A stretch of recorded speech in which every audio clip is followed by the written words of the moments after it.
I wanted tequila from a fridge. And this was one of those fridges you had to open up and like reach in.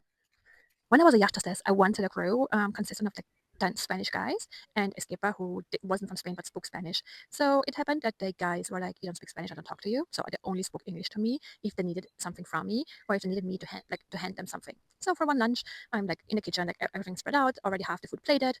And when a guy comes downstairs, he's like, "I wanted tequila from a fridge." And this was one of those fridges you had to open up and like reach in. And I was like, "I'm so sorry, but the food is on there right now. If you give me 5 minutes, lunch is ready. I hand it upstairs and I can give you the liquor, like a tequila."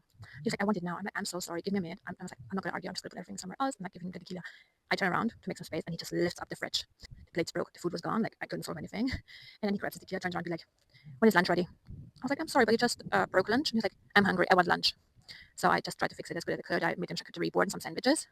I kid you not, those guys were mad at me for the rest of the week because of that lunch. I was like gobsmacked. I like kept my boss updated that something is happening. Ooh, nature, go away.